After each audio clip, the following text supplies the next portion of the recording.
So thanks everyone for being here. I'm Lee Jackson. I'll be moderating our panel. It's one panelist for every audience member at the moment, but I know lunch is ending, so we'll have some fun with it.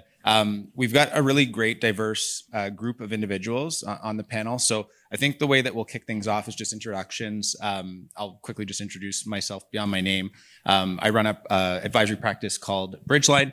We work with retail landlords to help identify innovation that's taking place in their vertical. We work with solution providers and try to explore as much tech that's in the marketplace and help them to see the stuff that's adding real value to their businesses. And I'll just go basically down the line. So Jonathan, if you want to kick off and tell us who you are, what you do, and a little bit about yourself. Yeah. Jonathan Agassi. Nice to meet everyone. We're the representative AI company here. We work with landlords, owners, property managers in the AI space to automate any of the manual processes that are happening today in asset management, in lease administration, property management, construction, repair, you name it. We've been at it for 2 years, ever since AI became famous and blown up everywhere. It's great to be here. Hey guys, my name is Jordan Heron. I'm the Chief Strategy Officer at ID Plans. We've been around since 1999 and have surveyed almost 3 billion square feet. And we are a software provider that really focuses on bridging the world of bits and atoms to be a force multiplier for mainly retail and industrial portfolios. My name is Ross Carpenter. I'm with Newmark Merrill Companies. We've got about 100 shopping centers in California, Chicago, and Colorado, looking at a couple other states in the Mountain West region. I handle leasing, a little bit of acquisitions, a little bit of tech and everything else, property management. Afternoon, Mickey Papillon. I lead our technology strategy at the Irvine Company for the retail division. Irvine Company is a large private real estate company headquartered in Irvine, California, with large holdings of office and apartments, and of course retail as well. And we are focused on mostly in the California market, but we do have a little bit elsewhere as well. Ryan Byler. I'm the Senior Vice President of Property Management with Stoltz, which is a small family-run organization that we try and be as nimble as possible. Prior to that, I worked for the largest operator of real estate in the world, which is Blackstone, and I've also spent time working for Tanger Outlets, Extra Space Storage, a lot of big high-end REITs, and I'll try and give some of my perspective here today. Love it. Thanks, guys. So to sort of set the stage, I would say this is Retail Intelligence 2.0. Data's kind of become infrastructure, and it's really something that you can leverage and differentiate yourself with. What the goal for the panel today is to hear the different perspectives on how real estate teams are leveraging and activating that data, not just collecting and purchasing it, but how are they using it to help them in their business. I'm going to take you through a little bit of a journey in the questioning, just to give you guys a heads up of how we'll run this. Go through what are some of the sources, what matter to you, where you're gathering them from, what some examples are of cross-functional application, how you're using it in your business for different teams, whether it's leasing, property management, marketing, asset management. What ways is it being utilized in the business? Maybe some gaps in retail nuances, what's different about retail, what's niche-y and needed for retail, and what are some of the things that you wish you had in that space? And then kind of close out around what are the risks affiliated with this, and where do you see this all going in the next couple of years? So we'll kick it off and maybe just start with data foundations. And what data sources do you collect, and what matters the most to you? And I'll start with our landlords because we're here to get the real estate perspective, and then certainly give you guys an opportunity to share how you're helping those. But Ross, do you want to kick us off? Yeah. I mean, that could be an hour-long response depending on which way you want to go with it. But just to narrow it down, let's say we first started using a lot of the first generation of, kind of tracking data, mainly around marketing. We have big community events. That's kind of one of our big things that we do. And in a couple of properties, we have marketing budgets in excess of $250,000 a year.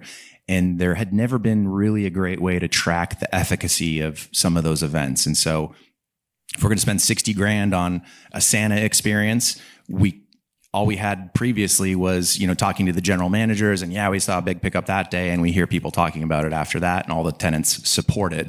But we started using different tools like some of the cell phone tracking businesses. And more recently, we're in a beta with a group that basically scans license plates explicitly for the purpose of who's coming on the day of our event, and does that license come a week later, a month later, and kind of layering all that in together to determine which of our events are better, which are worse. Should we be paying for that Easter event, or is that money better spent on Facebook ads for our tenants if the sole purpose is to try and increase sales and therefore increase the likelihood of renewing and getting higher rents? That's sort of a snippet of one small piece, but that's our first example. Cool. We'll just go down the line. Mickey, you want to share a couple examples at Irvine? Yeah, so I think it's important to frame that in most of this conversation. I think you'll see kind of a recurring theme, but when it comes to data, it all starts at the top of the funnel, which is traffic. And so understanding your traffic will help you understand where your sales are going to be. And where your sales are going to be is what rents you're going to be able to command for the space. So all of it is kind of viewed through that lens. So we also look at mobility data to understand footfall traffic at the properties. We also have some first-party platforms that we put in place to help track traffic as well. Obviously, sales reporting. We are, it sounds like it's an easy thing, but you do have a fair number of tenants who don't like to report sales, and so we do what we can to really encourage that. And then to layer on some of the other services that are out there, such as demographics and psychographics. We like the Esri platform and use their services to help us really kind of pull in some of that information. And then ultimately, we do dabble in a few other sources as well. Cool. Ryan, your operational lens, maybe you can give us a couple of different types of data that are being used for properties. My stuff's not as fancy as the stuff driving sales, but the operational side, really it's about trying to drive down our CAM costs so I can kick these guys' ass the next time a lease is coming up for renewal. I mean, that's the goal. We're trying to win on a lease. So if I can get my CAM charges lower, that's what I'm after. So I use solutions that log all of my physical inventory, log all my physical equipment, that I can quickly and easily respond and make sure that all my preventative maintenance is getting done properly. That stuff all needs to be scheduled, right? Half the time the tenants are supposed to do it, but do they actually do it? No, they never do. They never maintain their HVAC system. So we have to make sure that happens. And so what we're shooting for is 100% compliance with those types of preventative maintenance activities, so we can keep our CAM costs as low as possible and be as competitive as possible. Because I don't have as big pockets as these guys do. So when I go to win a lease, I got to be a little bit more aggressive with it. Right on. And Jordan, how are you guys supporting bringing some of this data, or are there any gaps that you sort of recognize or things you've seen out there? Yeah, totally. I mean, you heard an interesting dichotomy here. You have an operational lens, which says, no, the RTU compliance and sales compliance or this operational compliance is important. And then from a more deal-driven perspective, you see, how efficacious are our marketing spend versus this versus that. The way we see things at ID Plans and just more broadly in the market, the best players are really centralizing both those perspectives, not being so myopic, but really blending those together. And because the real lever is when when we're going to, when Ross is going to do a deal and looking at a tenant, say, hey, do we renew or do we not renew? And in our world at ID Plans, Ross has a view into every single work order that tenant has ever submitted, every sales report on a monthly basis, if they're in compliance or not, their COI, their RTU compliance. And so based on all that information, they can make decisions based on, can this tenant justify the rent increase versus what market is saying? Number two, are they a good tenant? Are they high quality? Are they contributing to the center? Are we constantly having to chase them down for our RTU maintenance, right? Or whatever. So that's the gap that we're really trying to fill, is how do we centralize all that information, ideally in a visual platform, to enable, frankly, better decisions faster. Jonathan, how do you guys help companies to leverage all this stuff? Like, you're an AI company. What's sort of the key value prop for you guys around the gathering and sorting of this stuff? Yeah. So one of the biggest things that we're always finding is that the data is siloed and it's in different systems, and one person doesn't know that the other piece of data exists, and then when you're trying to make a decision, it's a huge headache, and then ultimately a bad decision gets made. So what we're doing is, first of all, integrating with the systems that exist and putting all of that data in one place, and kind of making it easily accessible to everyone. On top of that, standardizing it. So even if it's an image that's being used as a piece of data, or a lease, or CAMREC letter, or an invoice, or an SOW, whatever it is, it's all standardized and then compared to the other things that are in that same database. And then on top of that, we have the agents which actually go out and leverage that data and then do the automatic work instead of manual work. So if we're looking at, let's just say, preventative maintenance, one of our agents would be able to take endless amounts of imagery across all of the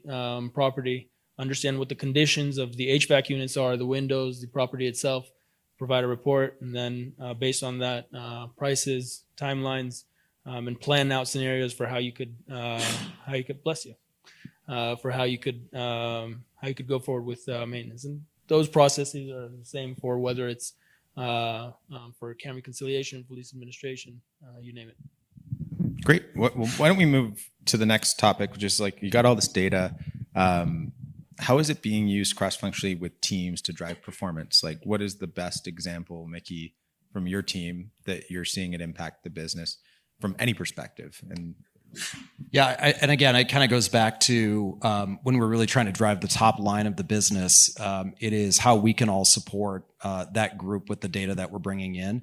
And so when we have conversations with tenants, we come with a very much data forward approach, and we make sure that we're talking to them about their performance, the performance that we expect of them, and how that compares to the rest of the subset, whether it's the class of tenant that they're in or whatnot, so that there's an understanding on both sides of that table that this is really important, that we're coming at this not just on we think this is a concept that's going to work, but we really feel like the data helps support that tenant, because we want them there for the long term, just as much as they want to be there. I think a lot of people have the perspective that landlords are using this data to squeeze as much rent out of a tenant as they possibly can.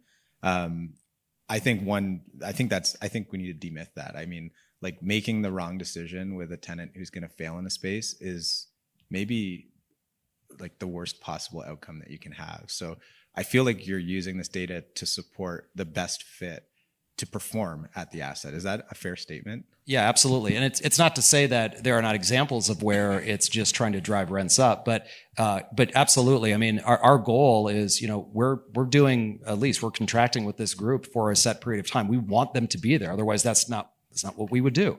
And it sometimes comes down to us having to provide the context of, our market has these variables in it that you may not be considering, and that's why we believe that the rent is what it is. Also, when you get into things like percentage rent, no one likes to cut that extra check at the end of the month or at the end of the year whenever they have to pay it. And so it makes a lot more sense to, have that contractual rent baked in. And then also it kind of provides that path for, this is how you see a productive business, and that honestly translate to a longer term relationship. Sure.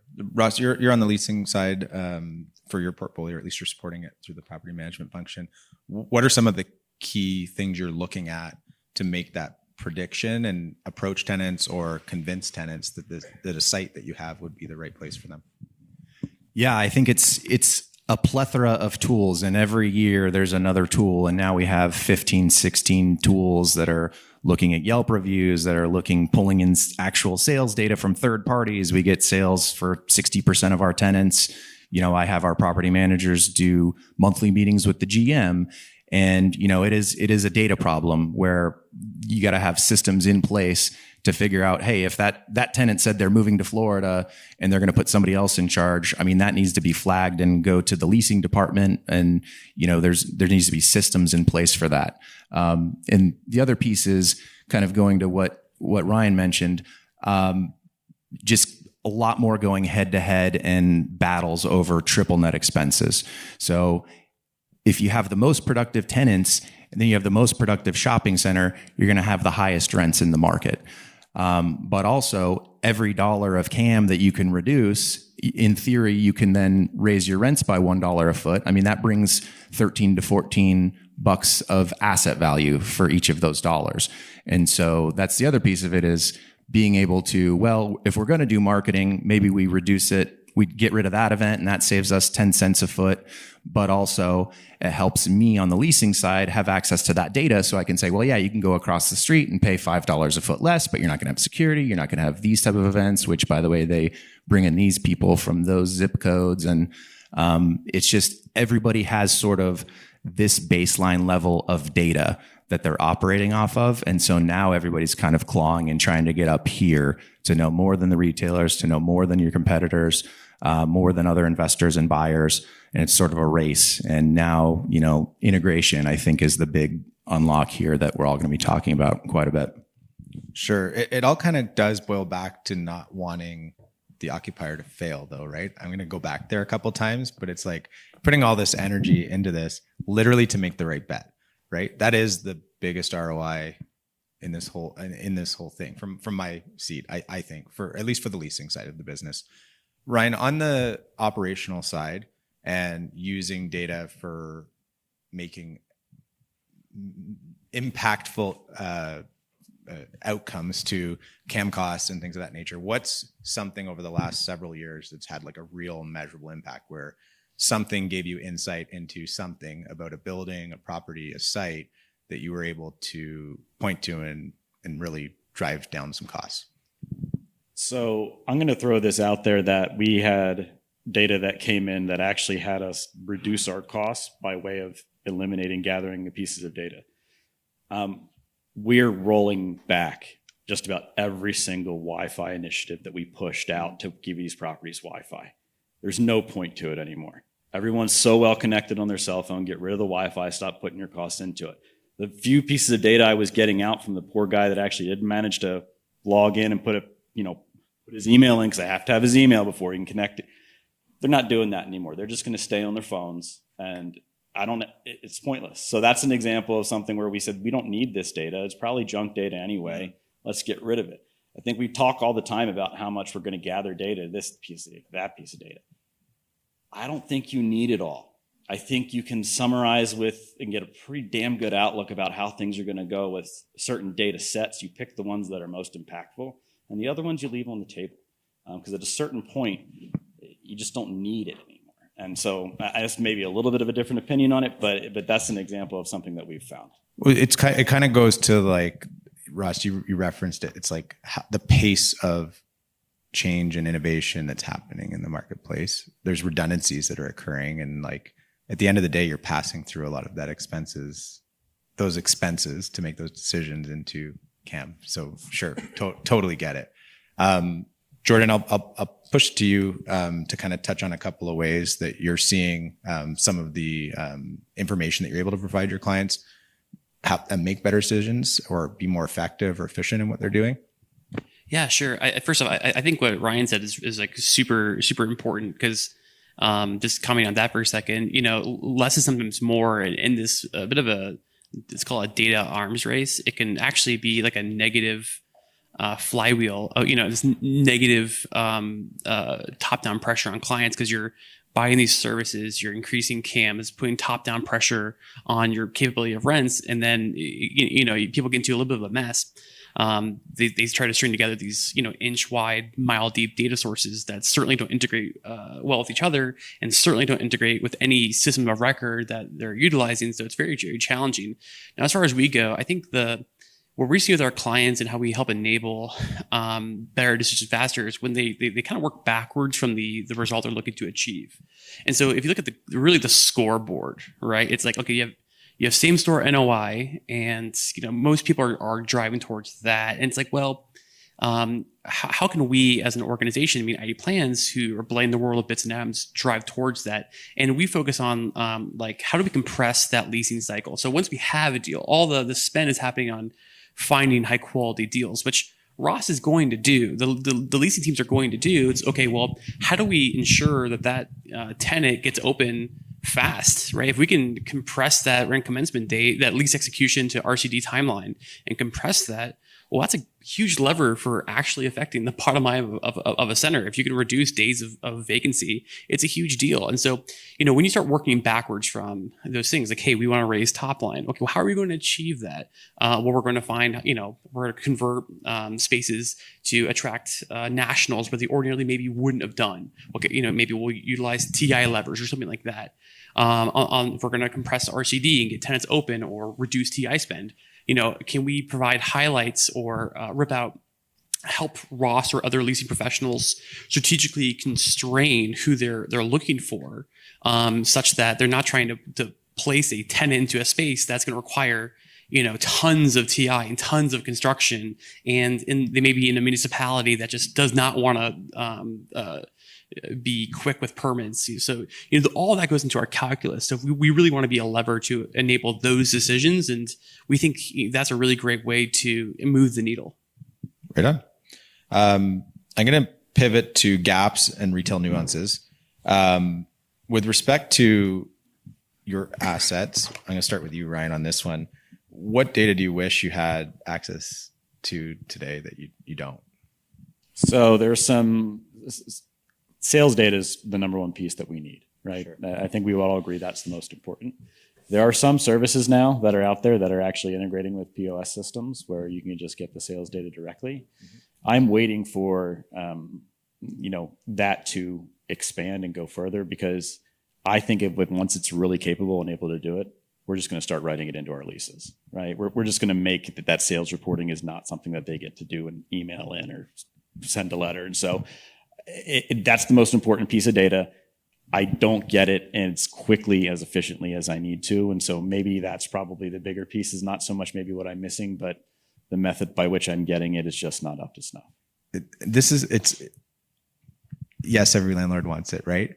But if you got it, is it complete? Like, you've got e-commerce, you've got omni-channel, you've got in-store fulfillment, you've got stuff being shipped to home.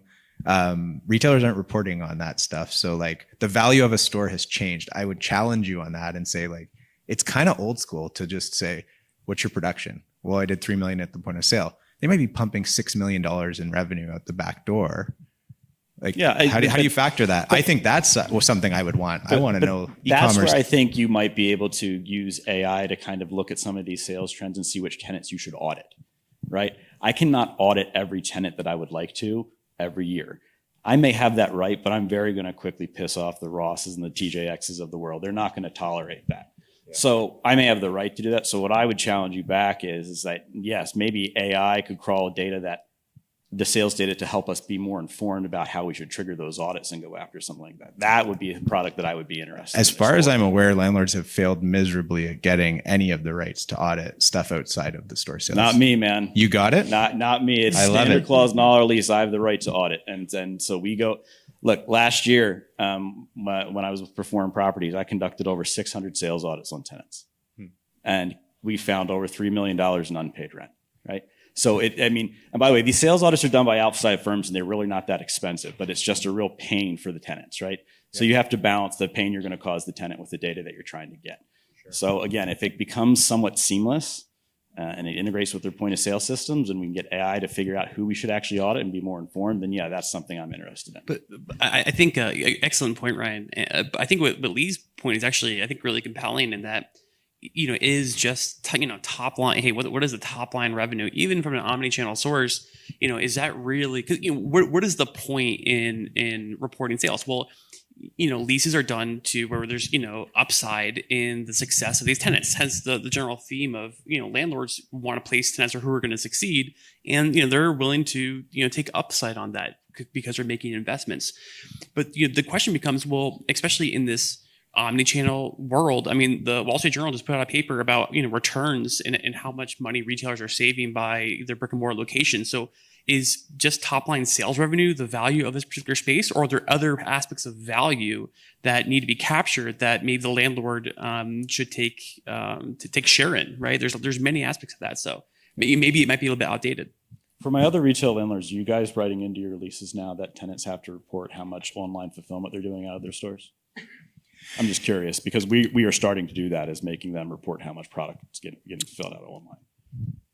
Yeah, I don't think it. I'm going to change our lease form to now it says that more explicitly, but it's a general catch-all now to suggest however they allocate it, because some retailer, the problem is it's not consistent. I was talking to Guitar Center head of real estate who was out here. I'm like, okay, I bought a drum set last year for my daughter, and I live in this area code right next to that Guitar Center, but I drove to this other area for this Guitar Center, but I paid for it online and picked it up in the store. So where did that get booked to? He had no idea.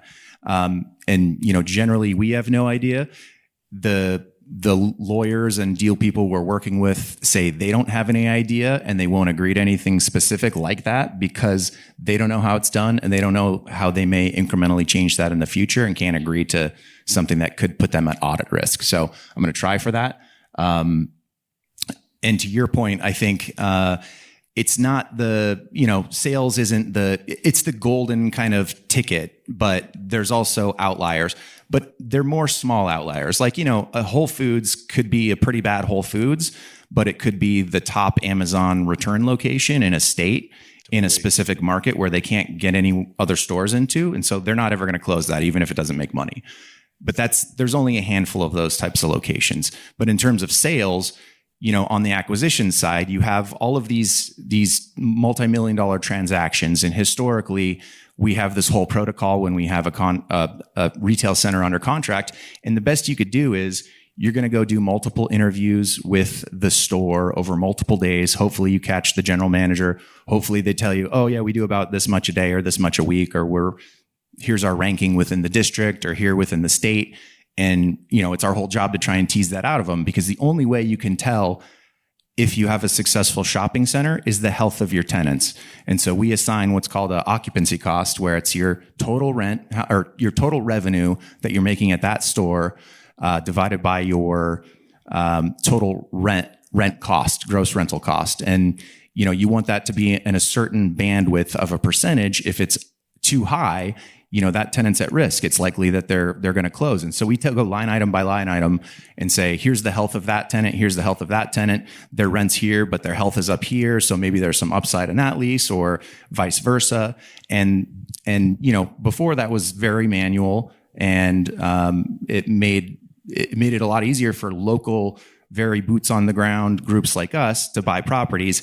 Now that there's a lot of these other companies that provide a lot of those services, even though there's many, many inaccuracies oftentimes, but they rely on that data and kind of jump into a big multi-million-dollar decision on that basis. And we've seen some of the fallout from that. So it's interesting. Yeah, it's super interesting. Hit a little sore spot. I like it.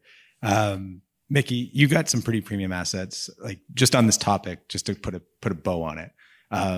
What are you guys seeing on that concept of, like, are you getting the wholesales? You guys have a lot of digital native brands who come and do first to market at your assets even, right? Like, I've heard about Halo Effect. I've heard about the billboard value of impressions and it being a brand play. But like, what are you guys doing? Are you writing in your leases? Yeah. So I think the difficult part for the tenant is that it becomes complex when you're talking about the attribution back to the store. And so, sure, it's a nice to have, and the value of the sales are, to a couple of the points that were made, really go back to how we can better understand what the rent should be so that we can better merchandise that property. So if I think about like some of the other things that we would love to have, so number one, conversion rate, and maybe not the true conversion rate of like the per transaction amount, because I know that's going to be difficult and probably inconsistent to get, but just understanding the amount of sales that a tenant has versus the number of people going in that store. Sure, there are some services that can get you part of the way there on both of that, but it's an incomplete picture. So conversion rate is one that we, would love to eventually get to. Another one is we have a lot of assets that are located in proximity to each other. So some of the cross visitation is an interesting metric for us to understand if somebody is leaving our property and going somewhere else. Why are they doing that? Is it because we've got a complementary center, or is it because there's something that is not at that other property? And that's why they had to go to the competitor property, if you will. And then the last one is, real-time sales and traffic. Those are, would be amazing to get. Some of it you're going to get part of the way there. Some of it you're going to have to kind of, roll your own or kind of set your own destiny in order to really get that and put in systems in your property. But those are three that are kind of, again, going back to how do we better just get really smart about what our traffic looks like and how are they doing with sales. Can I ask a real quick question? Percentage rent is a very divisive issue where a lot of tenants say it's landlord overreach. If I'm more profitable, you shouldn't make more. Other tenants have told me, no, this is way more equitable. I'd rather have percentage rent because then if I'm successful, we're both successful, assuming you get a lower base rent. We really don't do much of it, but are starting to do more of it. It sounds like based on what you said is with the audits, I assume that's percentage rent look back. Like, what are you guys seeing in terms of percentage rent? Are you doing the same amount? Have you always done it? Doing less, more? A lot of it really depends on the financial health of the tenant at the time that they were signed. So, but no, we are starting to do more of it because we align with the tenant and say, look, if you're going to do better, we're going to do better. If you're going to do poorer, we're going to do poorer. So we have a vested interest in making sure you're successful. I don't know that I can necessarily quantify that's been better or worse for us in terms of our financial performance overall. That's something I'd like to know. Maybe someday I'll figure that out. But for us, we've just found it kind of greases the wheels to get some of these deals done, right? It just makes it a little bit easier, a little bit. And we just said, hey, look, you're going to have to report in. You're going to have to set up these systems in order to get the stuff into us. And if you don't do it, then you're going to be in default for the lease. And I'm more than happy to take this place back at the end if it really gets that bad. But no, we tend to stick to it just because it greases the wheels to get the deals done. I've always been told that percentage rent is very not favorable to the landlord when it comes to what type of investor you are. Are you a merchant who's looking to flip these properties? The markets from a valuation perspective and an investment thesis perspective won't recognize variable rent or part-time rent or percentage rent as actual fixed attributable cap rate. Or banks. Or banks. Yes, then that's very, very true. But I would tell you there's a very strong group of investors, people who are looking at properties who, even though they don't necessarily underwrite it at that they're pulling the trigger on a property and going up a little bit more in the price and compressing the cap rate because they know there's a big upside there. I agree. They should be, right? They should be playing a market rate to it like a vacant space. It's interesting dynamic. It's mainly a tool for institutions, generally speaking. But I guess a question for Ross. Based on one of the other mechanisms of percentage rent is tenants tying their rate to maybe an anchor being there. And your deals, perhaps if the Ross leaves or the Bells leaves or whatever, for a time period, this elbow tenant goes to 50% or something. Are you still seeing a lot of those in your deals? I was negotiating one yesterday, actually, with Xfinity, and they want a co-tenancy clause with Whole Foods, specifically for Whole Foods. And I ultimately got them in the LOI, at least, to agree. We typically don't do co-tenancy with smaller tenants, but got them to agree. We'll give you one for the anchor space and for Whole Foods / Amazon, because frankly, I know a lot of landlords that are doing deals with Whole Foods now, and they won't even put Whole Foods as a DBA in the lease. They want broad ability to make it into a drone silo or make it into like a, whatever they kind of want to, and not necessarily a grocery store. And yeah, I mean, the impacts of all these kind of changes is like, we do have a lot of tenants that are tied to Whole Foods, and, if they close, then 3 other tenants could go to percentage rent or have other impacts. So it's a lot of confusion and kind of cross complexity. Makes sense. I think what I'll do is put a bow on this topic. I think that sales is something I would wrap it up and say it sounds like everything that we referenced is about real-time performance signals. And it all kind of goes back to, again, like, how are they performing? Is this a successful store? Are they going to be able to continue to survive in this space and drive value for the total asset? I'm going to jump to risks, accuracy, governance. I'm actually going to lead with you, Jonathan, because you mentioned just like generality of all these disparate sources. What risks or concerns are you seeing from your clients or the people that you are talking to about all of the data governance components? And just give us sort of some of the high level sound bites that you're helping with. Yeah, it's the biggest concerns I'd say are kind of 2 things. Number one is this data being used in any way other than giving me what I need? So is it training your models? Is it being sent to other competitors? All that kind of stuff, which obviously the answer is always no. But that's kind of the first thing. And it stems a lot from the fact that AI is still a bit unproven, I'd say, in the industry. So when an AI company comes out and says they can fix things, you got all of your concerns, obviously. And then the second thing is obviously The accuracy perspective. How do I know that this is accurate enough? How do I know that it's more accurate than the teams that are doing this, the analysis of this information for me today? And AI is never going to be 100%. Anyone that says differently is it's just not true. And what the ways to address it are always to understand what the manual workflows that are being done in the niche areas that an AI solution is coming to address. And then based on those things, based on that work process, then try to put in as many tools to allow for a human to audit and a human to check the accuracy of the data to be able to actually use it effectively and profit from it, rather than a mistake that then becomes another mistake that then costs even more money, and then everyone leaves sour. Jordan, backstage, you shared some opinions about the accuracy component of this. Do you want to share that with our audience here, just around like some of the stuff you've seen around things like mobility data and other topics? Yeah. Without naming anybody's names, I mean, I think everybody, if you talk to any serious professional who does actual deals per year, everyone's going to have a horror story about, this company said that this particular, gave me this insight and I utilized it, and then they lost, significant dollars on the deal, right? And yeah, exactly. So, be it a bad insight or bad data in or whatever. So, these are all complex. These are really complex systems. And at the end of the day, the sharps in this situation versus the squares. The sharps are people that take all these technologies, all these tools with a grain of salt. They don't deviate from their core thesis. Most of these, how long has Stoltz been around for, Ryan? About 60 years now. Right. So successful for, I would say 57 of them. Yeah, and I say family office. We have 100 assets and $5 billion worth of assets under management. So that's right. People don't always realize the scale. So that's right. And so you have this competitive, the arms race, and it's palpable. The sharps in this take it for what it is, take the benefits, and are shrewd with how they allocate them. Yeah.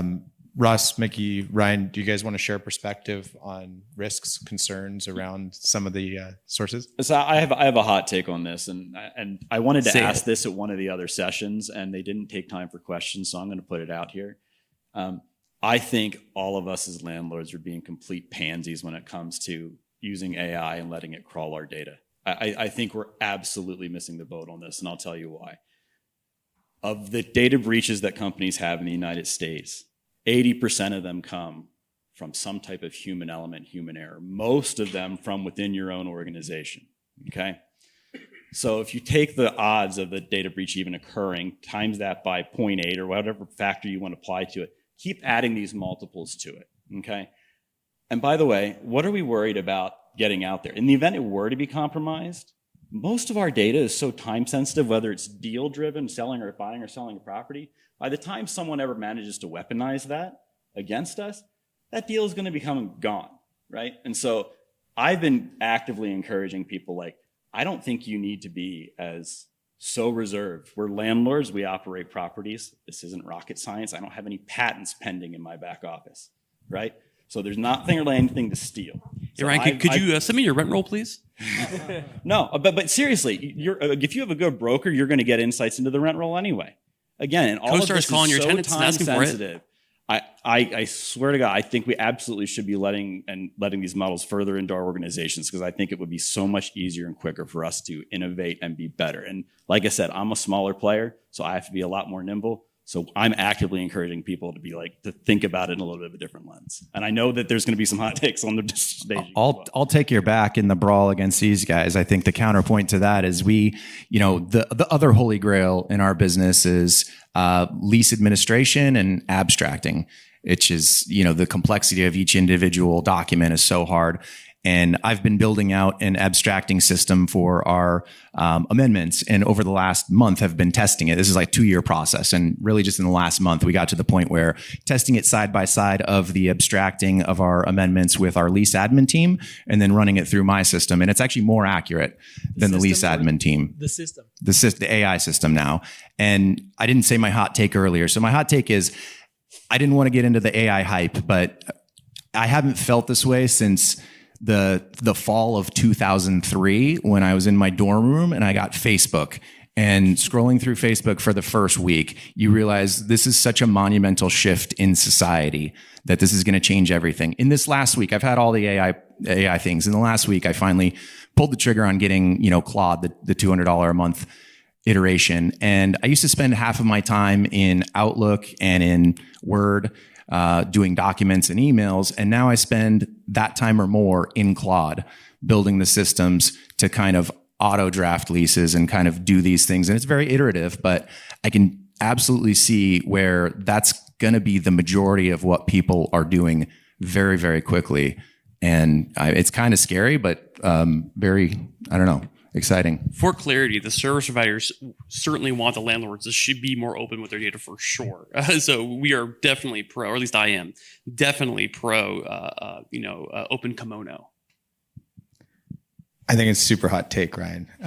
I think governance is really important. There's a lot of personal data that's included in files like staff, like guest, customer, etc. So there's got to be some rails around this stuff. But certainly when it comes to the information that everybody's trying to gather anyway, whether it's anecdotally, whether it's purchasing lists and sources, or whether it's scraping through your own proprietary stuff, I agree. It would be a lot better if it was really easy for something to just pull together holistic. By the insight. way, the other thing that I don't get is people saying that their processes are their secret sauce or it's proprietary. We're all literally here telling each other what we do to make each other better. And you buy me a couple beers, I'll tell you everything we do with AI, and I'll lay it for you like step by step, right? It's not a big secret. I think we need to be less guarded about it. What's so scary then? Like, why is the use of AI so taboo for landlords these days? Well, no, you always get the CEO going, well, I don't want the AI having our data. I don't want it to get outside of the company. Like that's always the immediate objection from the C-suite. I'm like, why? A lot of your data is already out there anyway with a lot of your service providers anyway. I mean, I don't think, and I know it's going to be someone within my organization that causes the data breach. I'm all but positive. So again, I just don't. Do you know who? I probably have some guesses about who in my organization is going to be responsible. But no, I just think we need to, maybe be a little bit more aggressive. Right. I think you're right, especially when you think about human capital concerns. You have employees who work for your company, you know everything, and then they leave and join a competitor. And yeah, there's protections in place, but generally speaking, that secret sauce is gone and taken away. So I'm with Ryan here. Sounds good. I like it. Let's close out. And I know we're probably getting close to overtime, but I think we're fine if we want to just give you guys a chance to ask any questions. You guys can sit as long as you want. We'll keep talking. Just to give us a future state, if you guys were to just pull out the crystal ball, what'll separate sort of the next generation of how you're utilizing data besides giving it all away, Ryan? I think a future state for us is going to be that there are absolutely going to be contraction in the number of people that we need to hire and a contraction in the number of people that are currently employed. I don't like this whole argument of people say someone who AI won't take your job, but someone who knows how to use AI won't take your job. That's absolutely false. We've had examples on stage here of people saying they've closed leasing offices at their multifamily because AI is so good at handling their leasing inquiries and processing them and getting them when they need to go. So I think a future state is we're all going to be really, really critical looking at our staffing levels, and we're going to be trying to map these processes to see how we can do more with less. And I honestly believe, whatever your political bent is, there is an active army coming to take American jobs, and it's not coming across any physical border. It's coming in the form of AI workers. Another hot take from Ryan. Mickey? So I think for the workers that you still have with you, I think the priority is going to be on the kind of the perfecting of the tools that you have for your employee base. It's going to help meet the expectation that they have. And that's going to look like things like AI or large language model type of query that's going to help them get to the data faster and make the decisioning faster. And I think that's, if you kind of keep that as the lens for the tools that you're putting out there, you're gonna probably do pretty well with them. Take it away, Ross. Yeah, I think just the amount of tools that all of us subscribe to and use when every employee or a majority of your employees, instead of me seeing a problem in our portal system with an API that's pulling in and having to call people and wait a week for it to get fixed. I mean, effectively, many of your employees are now developers. And, do we really need 8 different SaaS companies to tell me one piece of information that I can then pull in and put on a PowerPoint every quarter? I think there's going to be a big shakeup in some of that. Jordan, what are you guys trying to cook up at ID Plans to answer the future? We've been innovating for 30 years, and we're going to continue doing that. With us in the physical infrastructure, the AI bots aren't mapping water mirrors yet. When they are, I'll be nervous. For us, I think like my biggest takeaway from this conversation and others is that whoever creates the Palantir for commercial real estate is going to win big time, right? It just seems like there's such a desire to pull in together all these different pieces of data, then normalize them in one queryable database, and then being able to either enable smart users to query, or insights are pulled out and are actionable. And I really think that's the model that people need to follow. Jonathan, bring us home. So everyone kind of took mine, but I will say this: what's interesting about the AI race is that you got 3 companies that are kind of going out and doing AI as a whole: OpenAI, Google, Claude. And then the question becomes, when there's an AI company out there that's looking at specific vector like commercial real estate, how are they creating a platform that is centric for that vector? Commercial real estate being the example. So you have to have proprietary models that are taught on real estate information. You have to have workflows and processes that are 70 or 80% of the way there about how everyone does exactly the same process of business, but also have the adaptability to be exactly that 100% of how you have done business for 60 years, for 50 years, for 4 years, because no AI company is going to come in and teach you how to do preventive maintenance differently or whatever the case may be. And I think that where we're going to be in a few years is a place where there are now X amount of companies in 1 or 2 or all verticals that are the AI company for commercial real estate, the AI company for fintech, or whatever the case may be. And I think that it comes over to what everyone said here, that will decrease, that will create an opportunity to employ less people. It depends what lens you're looking at it from, and savings and all of that will be, and I think in a few years we'll take a look at it and we'll say, remember when we used to do things like and spend like 100 times more than we were supposed to and employ people that didn't really work and all that kind of stuff. It depends what lens you're looking at it from, but it's a bright future. Love it. Thanks for the insights, guys. I don't know if anybody has any questions in the audience. All good? Cool. I'll close this out. Thanks for a great chat, guys. I think if I were to just give my quick spin on what a future state looks like, I think by the sounds of it, retailers, occupiers, landlords, you guys are both really trying to find a way to make that decision successful one. And I think there'll be more collaboration from their data sources and your data sources in the future. And that will be happening probably in some form of gated way, in my opinion, Ryan, where you are collaborating with all the sources they're paying for, the proprietary information that they have, to get a more predictive analysis of what the outcome would be of a store. And I think that's where people will be more successful in their real estate decisions and have better leasing programs and merchandising. So I'll close it out there. And I got to ask you what your hot take is, because your company works with kind of small to mid-size real estate companies that don't have kind of tech in-house, and tells them about all the cool products and different things that they could be doing based on best practices. Like, what do you think is the biggest change coming in the next 5 years?